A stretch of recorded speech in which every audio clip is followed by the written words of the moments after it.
Hello， 大家好，我是瑞瑞。我是思思，欢迎收听瑞思身心健康之旅。瑞瑞，我们今天要聊的这个主题啊，可能很多人都觉得很熟悉，但又超级陌生哦。对啊，思思，我们就直接破题好了。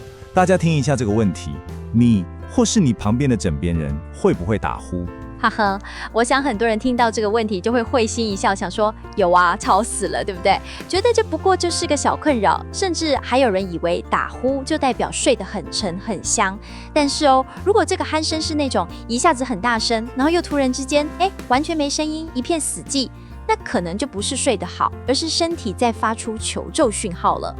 没错，所以我们今天就是要来好好的深入地聊一下睡眠呼吸中止症。那为了确保给大家的资讯是最正确、最可靠的，我们今天的内容其实是参考了很多专业的临床健康资料跟医学报告，然后把它们的精华浓缩起来，用最白话的方式来跟大家分享。好，那今天我们会带大家一步一步来拆解这个睡眠中的小偷。首先，我们先来搞懂它为什么会被叫做隐形杀手，再来看看哪些人是高危险群。接着，我们会一起看看这个晚上的问题会怎么引爆全身性的健康风暴。那最后也是最重要的，我们会提供一个完整的诊断跟治疗全攻略，希望能帮助大家把睡眠的主导权重新抢回来。好，那我们就话不多说，马上进入第一部分，它为什么是睡眠的隐形杀手？我只能说啊，它的普遍程度可能远远超过你我的想象。大家看到这个数字200万，这是在台湾推估出来可能正在被睡眠呼吸中止症困扰的潜在人数哇，这代表什么？这代表在我们的生活圈里面，几乎可以肯定，一定有认识的人正在默默承受这个风险，只是他自己或身边的人都还没有发现而已那所以到底什么是睡眠呼吸中止症？讲白话一点，就是你在睡觉的时候呼吸会停下来，而且是反反复复的停，每一次都停超过10秒。你想想，短短10几秒，你的身体就开始缺氧了。所以最可怕的真的不是那个打呼很大声的时候，反而是打呼声突然停下来，那一片寂静的瞬间，那才是最危险的。对，那片安静才是真正的警报。而且造成这种恐怖安静的原因还不止一种睡眠呼吸中止大致上可以分成3种，最常见的叫做阻塞型。这个问题是出在物理性的结构上，简单说就是睡觉的时候，你喉咙的肌肉太放松了，然后就垮下来，把呼吸的通道给堵住了。另外2种就比较少见，一种是中枢型，就是说你的呼吸道是通的，可是你的大脑忘了下命令叫身体去呼吸。还有一种混合型，就是前面2种状况你都有。所以你看这个比例就知道，有超过80%的患者都是属于刚刚说的第一种阻塞型，也就是说呼吸道被实实在在的堵住了。所以这也是我们今天讨论的重中之重。好，既然我们知道问题大部分都出在这个阻塞，那下一个关键问题就来了，到底哪些人的呼吸道特别容易被堵住呢？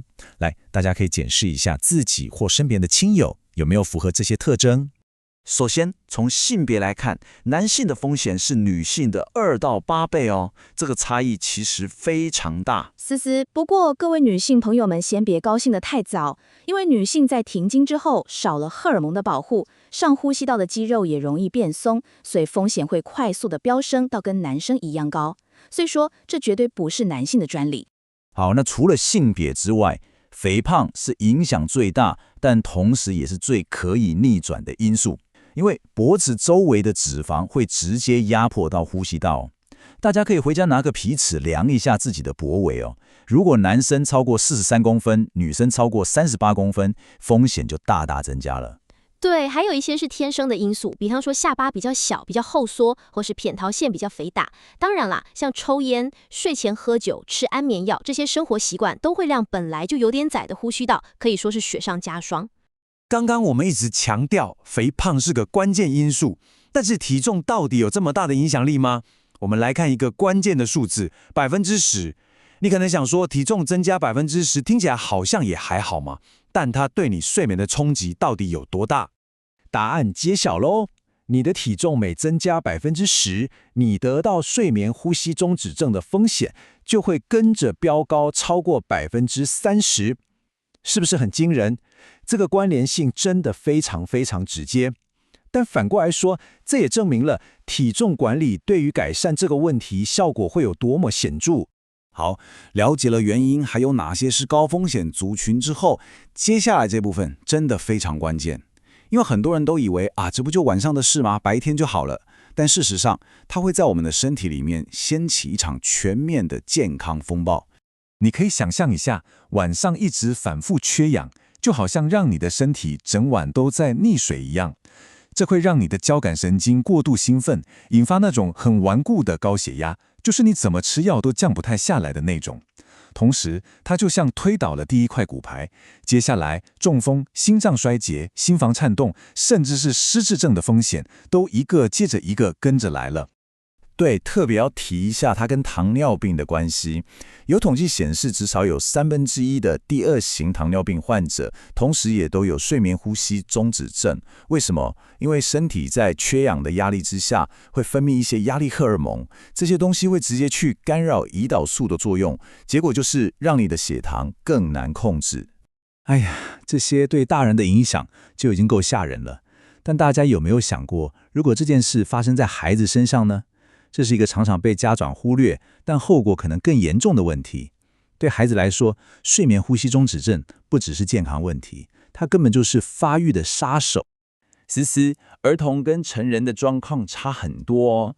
大人的主因是肥胖，但小朋友大部分是因为扁桃腺或腺样体太大。更关键的是症状，大人白天会很累很想睡，但小朋友却可能反过来变得非常好动，注意力不集中，所以常常被误以为是过动症，也就是 ADHD。没错，这一误会可能就耽误了黄金治疗期，因为长期睡不好会影响生长激素分泌，让孩子长不高，而且一直用嘴巴呼吸，甚至会改变脸部的发育，造成龅牙啦、下巴后缩，也就是我们说的腺样体面容。所以各位家长真的要特别注意孩子的打呼声，绝对不能等闲视之。好，听到这里，我知道大家可能心里有点七上八下的，但是先别怕，从现在开始，我们要从担忧转为行动，因为睡眠呼吸中止症，它是可以被诊断，也可以被有效治疗的。其实诊断的流程还蛮清楚的。第一步，你可以先自我评估。网络上可以找到像 StopBand 这种问卷，可以很快的测一下自己的风险高不高。如果分数很高，那就应该要去找医生咨询。接着，医生可能会安排专业的睡眠检查。最后，就是根据检查报告里面的一个叫做 AHI 的指数，也就是每小时呼吸中止的次数，来判断你的严重程度。对，这个 HAI 指数就是关键，它指的是平均1个小时里面你呼吸中止或呼吸变浅的次数。你只要记得5次以下算正常，5到15次是轻度，15到30次是中度。如果1个小时超过30次，那就属于重度了，必须要积极的来处理。那治疗的选择其实很多元，目前最有效、公认的黄金标准是佩戴阳压呼吸器，或叫 CPAP。它就像一个空气支架，会温和地把你的呼吸道给撑开。那如果是轻度或中度的患者，也可以选择定做一个止含牙套。当然，我们一再强调的，减重是最根本的方法。你体重只要下降10%，AHI 指数就可以改善20%。那最后还有手术这个选项，可以处理某些特定的阻塞部位。好，来到我们最后这个部分了，我们来破解几个大家最常有的迷思，帮助大家建立正确的观念，才能一夜好眠。好，第一个迷思，这个我身边超多人这样讲的，我只是打呼很大声而已啦，可是我觉得自己睡得很好啊，应该没事吧？这个观念绝对是错的。真相是，那种会突然停顿的鼾声，就是你身体正在窒息的求救信号。你感觉自己有睡着，但其实你的大脑为了让你重新呼吸，整晚都在不断的把你从缺氧中叫醒，你根本进不到深层睡眠。这等于是在慢性的透支你心血管跟神经系统的健康。好，下一个问题也是很多人想找的捷径，那我可不可以直接去开刀一劳永逸啊？这样就不用那么辛苦减肥了嘛？这个想法其实也蛮危险的。大家要记得，手术是辅助，它不是万灵丹。如果肥胖是你的根本原因，就算手术把某个地方切掉了，但只要体重没有控制好，复发的几率就非常高。最好的观念是，手术来启动，行为来维持。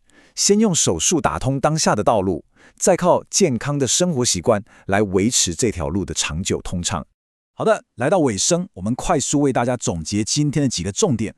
第一，打呼不只是吵而已，它可能是身体的警报。第二，睡眠呼吸中止症是很多慢性病的幕后黑手。第三，它对孩子的发育影响非常大，家长千万不能轻忽。第四，不要害怕，它有很明确的诊断方式和有效的治疗方法。最后也是最重要的，整体的健康管理，特别是体重控制，才是解决问题的根本。希望今天的内容对大家真的有帮助。当然，从知道到做到，有时候需要专业的力量来推你一把。所以，如果你是住在高雄地区的朋友，我们想跟你分享一个很棒的在地资源。是的，就是瑞思健康服务中心，我们专注在高雄地区的健康管理服务。我们的核心业务之一就是，当你拿到健检报告看到红字之后，我们可以协助你规划后续的健康管理方案，这就跟我们今天谈的主题非常有关系。另外，我们也提供乐龄健康、催眠放松课程，还有陪诊师等等的服务。所以如果你有相关的健康管理需求，都非常欢迎到我们的粉丝专页跟我们聊聊，或者可以直接打电话0739800308来预约洽谈。为自己和家人的健康踏出重要的第一步，就从一夜好眠开始吧。瑞思身心健康之旅，我们下次见喽，拜拜。深度畅聊，你有没有遇过这种情况？就是睡在你身边的人，本来鼾声如雷，吵得你根本睡不着，结果突然之间整个房间陷入死寂。这种突然安静的瞬间其实最可怕。对，对方就像断气一样，安静了10几秒。正当你准备推他，看他是不是还有呼吸的时候，他又猛然倒抽一大口气，接着继续打呼。没错，很多人在这个时候会松一口气，觉得对方只是睡得非常香、非常沉。其实这完全是个误会。你以为他睡得很甜，但实际上你正在目睹一场每晚都在他大脑里上演的窒息危机。确实是一场危机，而且这是一个影响非常多人的隐形杀手。是，我们是你们的主持人，今天我们的任务呢，就是要带你潜入这叠厚厚的临床实务报告，还有医学卫教文献，为你做一个深度的解析。大家好，我是今天的医学研究专家，很高兴能来一起深入探讨。我们今天要拆解的这个隐形杀手，就是影响全台湾超过200万人的睡眠呼吸中止症。我们要来看看这些微型窒息是如何在不知不觉中撕裂你的深层睡眠，然后找出守护你大脑与心血管的第一道防线。那我们就直接开始吧。好。其实刚刚提到的那个突然死寂的瞬间，可以说是一般大众对睡眠物理认知的一个巨大盲点。怎么说？就是大家觉得打呼很正常吗？对，大众普遍把打呼当成一种无害的噪音，甚至有时候觉得有点好笑，拿来开玩笑。但从临床病理的角度来看，那完全是大脑在间歇性缺氧中发出的极度威胁信号。所以那200万个潜在患者，其实每天晚上都在经历这种危险。没错，绝大多数人根本没有意识到自己处于系统性崩坏的边缘，他们可能只觉得奇怪，白天怎么总是精神不济，一直想睡觉。那我们来拆解一下这个假性熟睡的机制好了。既然打呼不代表熟睡，那在对方安静的那10几秒内，呼吸道里到底发生了什么事？我们必须先从物理层面来看，在所有的病例中，高达84%的状况叫做阻塞型，也就是我们常听到的 OSA。阻塞型，大家可以想象一下，就像是一根正在通水的水管突然被人一脚踩住。这个比喻非常贴切。对，然后你的肺部就像是一颗马达，拼了命的想把空气抽进来，胸口可能还在用力起伏。但是因为进入深睡期之后，咽喉附近的肌肉太过松弛，导致你的舌根或者扁桃腺整个塌陷下来了。哇，整个塌陷！所以就像是一个肉做的塞子，把气道死死堵住，空气一丝都进不去。没错，这就是最常见的物理性阻塞。不过接下来这个部分，我觉得最引人深思。除了这种硬体设备的阻塞，还有一种完全属于软体故障的极端情况。软体故障，大脑宕机的意思吗？对，大约有0.9%的患者属于中枢型，也就是 CSA。这类患者的气管其实是完全畅通的，没有任何东西堵住。气管是通的，那为什么不呼吸？因为他们的大脑，精确来说是眼脑的呼吸中枢，因为某些原因忘记发送信号叫身体呼吸了。忘记呼吸，这听起来太夸张了吧？是真的。这往往潜藏的更深层的神经或心血管危机，像是心脏衰竭、脑中风的早期征兆，或者是过度使用特定神经抑制药物的结果。天哪，所以不只是单纯睡不好的问题。对，当然还有一种是大约15%的患者，他们是同时面临大脑宕机与气道塌陷的，我们称为混合型。也就是软硬体同时崩溃，这真的是最糟的状况。不过这里有一个完全违背直觉的点，我想帮大家问一下。你说？如果大脑根本吸不到氧气，血液里的二氧化碳浓度应该会狂飙吧？那人不是应该会有一种强烈的窒息感，然后直接惊醒过来吗？为什么患者隔天早上起床通常都毫无记忆？这个问题非常好。其实是因为大脑在记忆与生存之间果断选择了生存。选择生存？对，当血液含氧量掉到危险边缘的时候，大脑的确会意识到濒临窒息，于是它会紧急启动一个叫做围觉醒反应的保命机制。围觉醒就是微醒过来吗？没错。大脑会发出高频的神经脉冲，让你短暂的从深睡期被拉扯到极浅眠的状态。这个瞬间，你的咽喉肌肉会因为惊吓而突然恢复张力，猛然撑开气道。哦，这也就是为什么我们会听到那种猛然倒抽一口气的呛咳声。对的。所以大脑其实有把你叫醒，只是时间短到无法形成记忆，对吗？精确来说，这个围觉醒可能只有短短的3到5秒，你的意识根本还来不及开机，气道一通，你又立刻掉回睡眠状态了。难怪患者隔天醒来就像没事一样，完全不记得。是的，但这背后有残酷的代价。你想想，一个晚上经历几十次甚至上百次这样的围觉醒，你的睡眠结构早就被彻底撕成碎片了。就是说，你以为你躺在床上睡了8小时，但大脑从来没有真正进入能够修复神经、清理代谢废物的深度睡眠。没错，这就带出了一个更宏观也更让人不寒而栗的骨牌效应。既然每晚都在经历几百次的微型自习，大脑等于是在跑马拉松。真的，这绝对不仅仅是白天想睡觉而已，它正在进行一场对身体的系统性破坏。我们从资料中来拆解一个最容易被误解的症状好了，就是夜间频尿。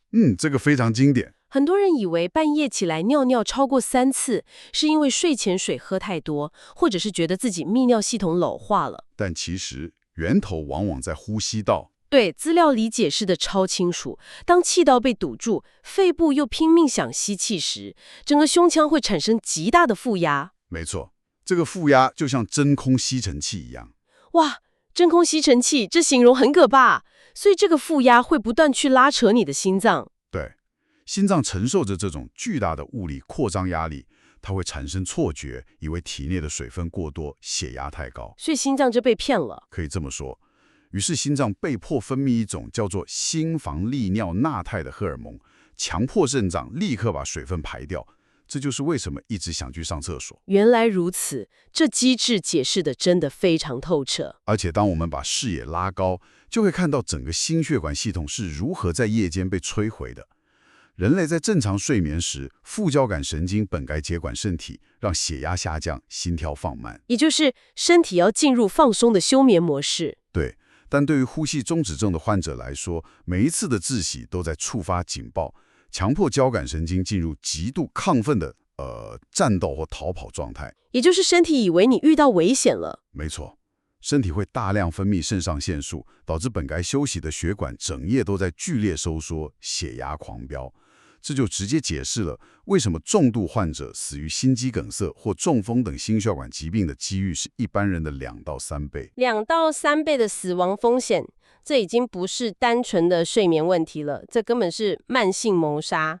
而且这个骨牌效应还一路导向了代谢系统。是的，代谢系统的影响也非常巨大。其实资料里提到一个数据很惊人，有高达1/3的第2型糖尿病患者同时深受睡眠呼吸中止的折磨。在某些重度肥胖群体中，这个重叠比例甚至突破70%。这背后就是一个经典的内分泌失调陷阱。怎么说？刚才提到睡眠碎片化会让身体处于慢性压力之下嘛，这会导致你的皮质醇，也就是压力荷尔蒙，一直居高不下。高皮质醇会直接引发细胞的胰岛素阻抗，让血糖无法被有效利用，然后血糖下不来，就容易变成糖尿病。没错，更糟的是，长期睡不好会干扰大脑对饱足感的判断，会让体内促进食欲的饥饿素直线上升，而负责发送饱足讯号的瘦素却大幅下降。哇，这根本是一个将人逼到绝境的恶性循环。怎么说？你看哦，因为缺氧导致皮质醇和饥饿素狂飙，你的大脑就会疯狂渴望那些高糖、高热量的食物来补充能量。对，这是身体的代偿机制。然后你无法控制地变胖之后，脖子周围囤积的脂肪又会进一步压迫本来就很脆弱的呼吸道，这不就让晚上的窒息变得更频繁、更严重吗？确实是这样。这听起来很容易让人产生一种宿命感呢，好像一旦掉进这个胖子陷阱就出不来了。我倒不完全同意无解或者宿命感这样的结论。哦，有解方吗？这确实是一个恶性循环，但正因为我们清楚知道了它的路径，我们才能找到切断回圈的突破口。很多人以为减肥失败是自己意志力薄弱，但其实是你的荷尔蒙在扯后腿。所以不是不够努力，是身体在跟你作对。没错，只要能先用外力介入，稳住夜间的氧气供应，这个内分泌的死结就有机会解开。了解。说到肥胖这个风险指标，我们常常直觉以为，这好像只发生在体型比较壮硕的男性身上。这是很大的一个迷思。对，文献告诉我们，危险族群的轮廓其实远比直觉还要广泛。我们从资料里找到一个很明确的硬体指标，体重每增加10%，患病风险就会提升逾30%。这个数字很惊人，而且比起量腰围更致命的是看颈围。男性颈围超过43公分，女性超过38公分就是绝对的高危险群。因为脂肪囤积在颈部，对气道造成的压迫是最直接的。没错，其实性别差异在这里也展现了一个非常动态的变化。怎么说呢？早期流行病学调查确实显示，男性的发病率是女性的数倍，但这给了女性一个错误的安全感，也就是女性觉得自己不会得这个病。对，女性在停经之前，体内分泌的黄体素与雌激素确实具有保护作用，能够维持上呼吸道肌肉的张力。原来荷尔蒙还有这层保护力。是的，然而一旦进入更年期，失去这层荷尔蒙护盾之后，女性气道塌陷的几率会以陡角式的曲线上扬，患病风险会急速追上男性。哇，所以停经后的女性绝对不能掉以轻心。没错。另外，天生的颅眼骨骼构造也是关键。骨骼构造也会有影响。对，有些人天生下颚后缩，也就是小下巴或者胼胪腺肥大，这样的人即便身材非常纤瘦，气道的横截面积本来就比常人窄，他们同样是严重缺氧的潜在受害者。天生构造真的是没办法，但在这种因为先天构造而受害的群体中，最让我感到震撼，甚至有点心碎的，其实是儿童的睡眠呼吸中止症。儿童的确是最容易被忽略的受害者。真的，我们常常看到3、4岁的小朋友睡觉打呼，家长可能会笑着录影，觉得哇，今天去公园玩太累了，睡得好熟，好可爱。这完全颠覆了我们对小儿科的认知，这根本是伪装成酣睡的发展杀手。发展杀手这词听起来很严重，所以儿童的病理机制跟成人不同吗？完全不同，他们通常不是因为肥胖，而是在3到6岁这个免疫系统发育的高峰期，喉咙后方的胼螳腺或腺样体过度肥大。胼螳腺肥大，对，大家可以想象一下，这就像是在一根细小的吸管里面硬塞了2颗大草莓。哇，那根本吸不到空气了吧？没错，这种气道阻塞对发育中的儿童影响是毁灭性的。为了吸到空气，孩子会被迫放弃用鼻子呼吸，改用嘴巴呼吸。张口呼吸会有什么问题吗？长期下来，气流对上颚的冲击会改变整个颅咽骨骼的生长轨迹，这会导致医学上称了腺样体面容。腺样体面容，那是什么样子？就是上唇会往上翘，下巴后缩，牙齿排列凌乱。这不仅影响外观，更深层的损害其实在大脑。对，睡眠不好会影响发育吧？是的，缺少深层睡眠会严重抑制生长激素的分泌，导致孩子生长迟缓，长不高。长不高真的会让家长很担心，而且资料里面提到，最容易被误诊的其实是他们白天的行为表现。这个真的非常重要。我们大人如果晚上缺氧，白天会觉得很累，一直打瞌睡。但是大脑还在发育的儿童，他们面对长期睡眠剥夺的反应，往往是神经系统的过度代偿。没错，他们反而不会打瞌睡。他们会表现出极度的过动、注意力涣散、情绪暴躁。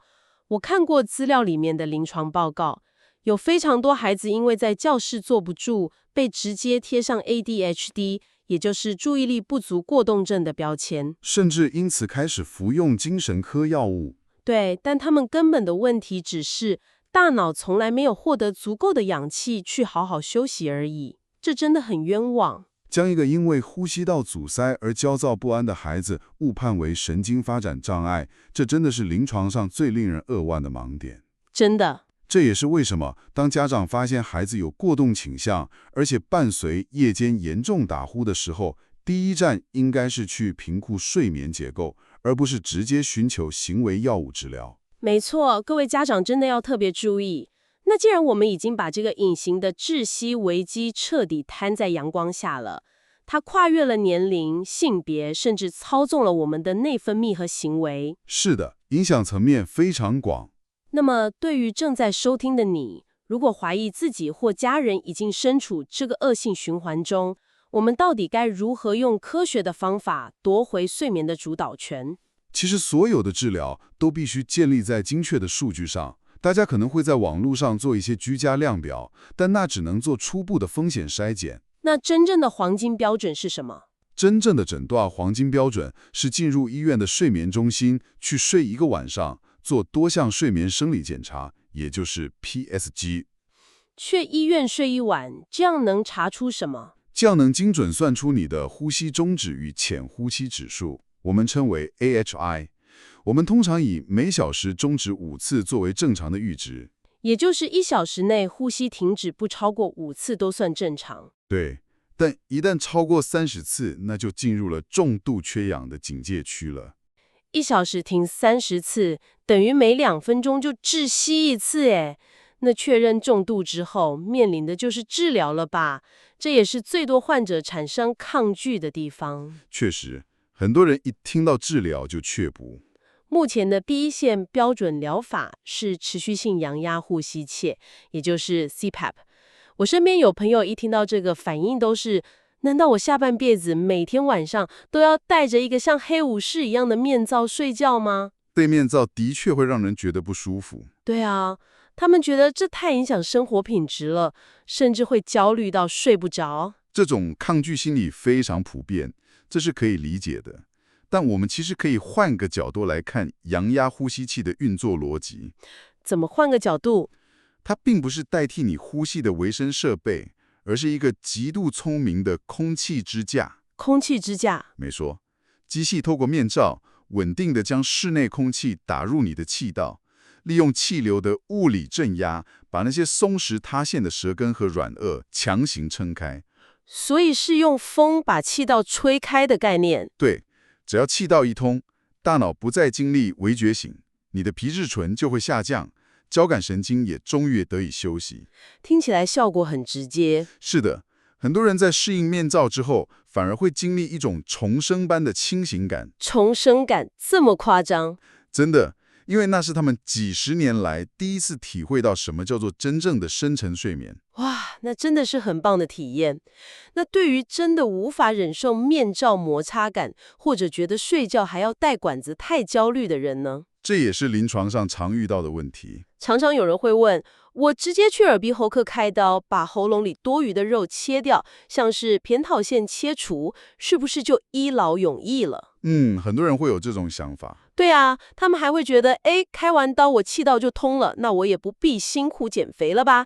这似乎把手术当成了某种面食金牌。我必须说，这是一个极具风险的认知偏差。怎么说？手术不是可以切掉阻塞物啊？对于有明确扁桃腺肥大或特定构造异常的患者，像是我们刚刚提到的儿童，手术切除的确有立竿见影的效果。那成人呢？但对于多数成年患者来说，如果不解决肥胖这个核心问题，手术通常只是短暂的缓解。为什么？肉不是切掉了吗？因为地心引力依然会拉扯着你颈部周围的脂肪去压迫气道，所以复发率其相当高。哇，所以不减肥还是不行？没错，真正能釜底抽薪的依然是减重。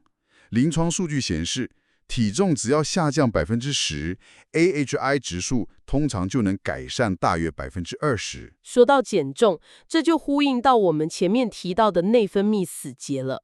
既然靠意志力很难打破皮质醇跟饥饿素的陷阱，那该怎么办？其实现在医学界也有了新的武器。哦，什么武器？例如像是一些新型的双重肠泌素受体促效剂，像是 Tirzepatide 这类的药物。这算是减肥药吗？它不仅仅是传统意义上的减肥药，它是透过模拟肠道荷尔蒙，直接欺骗大脑的下视球，让大脑产生强烈的饱足感。所以你就自然而然不想吃东西了。对，当你不再疯狂渴望高热量食物，体重开始实质下降，气道周围的脂肪阻力消失了，呼吸中止的症状就会迎来戏剧性的逆转。哇，利用药物打破代谢僵局，这真的是非常有效的策略。没错，而针对那些真的带不住呼吸器，又想寻求更积极治疗的重度患者，这几年还有一项很酷的尖端科技。什么科技？我们称为舌下神经刺激术，简称 HGNS。舌下神经刺激术，这听起来很复杂。它的概念其实很简单，就像是给舌头安装一个专属的心率调节器。舌头的心率调节器？对，医生会在患者的右胸皮下植入一个微小的感应器，它会去侦测你胸腔准备吸气的节奏。在你吸气的瞬间，它会同步发出微弱的电信号，刺激下巴底下的舌下神经，强迫你的舌头肌肉往前伸展。哇塞，这听起来简直像是赛博朋克里的生化改造哎！机器侦测你要吸气了，就自动通电把你的舌头往前拉，不让它往后掉下去堵住呼吸道。形容得很贴切。科技介入生理结构的方式真的越来越精准了。真的，不过当然了，如果你的症状还不到重度，或者还没准备好进行这些医疗介入，其实资料里有提到一个你今晚就可以立刻执行的物理骇客技巧。你说的是调整睡姿，对吧？没错，就是侧睡。这个原理超级直观，只要你保持侧卧，地心引力的方向改变了，你的舌根跟软腭就不会直直的往喉咙深处砸下去。这个方法确实非常实用，对于轻度甚至部分中度的患者来说，光是侧睡就能立刻带来一定程度的改善。也就是说，不用花钱买设备，也不用吃药开刀，只要换个姿势睡觉就行了。是的，其实无论是调整睡姿，或者是运用顶尖的神经刺激技术，我们的终极目标都只有一个：重新建立稳定的睡眠架构，让大脑的清理机制与心血管的修复程序得以正常运作。走到这里，我们已经把这个潜伏在200万人卧室里的隐形杀手彻底解构了。没错，我们看了非常多面向。我们看到打呼背后其实是一场每晚数百次微觉醒的生存保卫战。我们也厘清了从胸腔负压拉扯心脏到引发高血压与糖尿病的恐怖骨牌效应。同时，我们也看见了失去荷尔蒙保护的更年期女性，以及因为缺氧而过动惨遭误诊的孩童。对，这些长期被边缘化、被忽略的受害者，守护你的睡眠品质，不仅仅是为了明天上班不打瞌睡而已，它在守护你未来几十年大脑与心脏的绝对健康。其实，在我们结束这次的探讨之前，我想抛出一个现象让大家咀嚼一下。哦，是什么现象？很多人在意识到自己长期睡眠品质低落，白天精神涣散之后，会产生一种直觉性的补偿心理。补偿心理，例如说，他们会想，既然我晚上睡不成，那肯定是我白天不够累。如果我今天睡前去健身房疯狂跑步，做高强度的重量训练，把体力彻底榨干，今晚总该能像婴儿一样秒睡了吧？对耶，这种想法超级普遍，听起来也很符合逻辑啊。身体耗尽能量，自然会强制关机休息吧。更如我们把这个行为放入今天讨论的生理学框架里，你会发现这是一个极度危险的陷阱。为什么危险？运动不是好事吗？当你在睡前3小时内进行剧烈运动，你其实正在人为地拉高核心体温，并且强迫交感神经进入亢奋的战斗状态。也就是身体觉得你要去打仗。没错，你以为你在耗尽体力，但你的内分泌系统正在大量分泌皮质醇。又是皮质醇？对，对于一个本身就因为夜间缺氧而导致皮质醇已经居高不下、代谢系统岌岌可危的呼吸中止症患者来说，睡前的高强度运动不仅无法带来平静的深层睡眠，反而是在原本就已经发炎的代谢火炉上再浇上一桶汽油。哇，这比喻太有画面了，等于是雪上加霜就对了。完全正确。所以下次当你在深夜翻来覆去，又想靠着把自己超到虚脱来对抗失眠的时候，不妨停下来问问自己，你那早已因为缺氧而疲惫不堪的系统，现在需要的到底是更多的刺激与耗损，还是真正的能够顺畅呼吸的平静？这真的是一个非常值得深思的问题。没错，希望大家都能好好审视自己的睡眠状态。那如果睡在你身边那个鼾声如雷的人，今晚又突然陷入死寂，请记住，那绝对不是他在熟睡，那是他的大脑在向你发出最微弱却也最紧急的求救信号，去正视它吧。我们今天的深度解析就到这边，感谢大家的收听。谢谢大家，祝大家今晚都能有个好眠。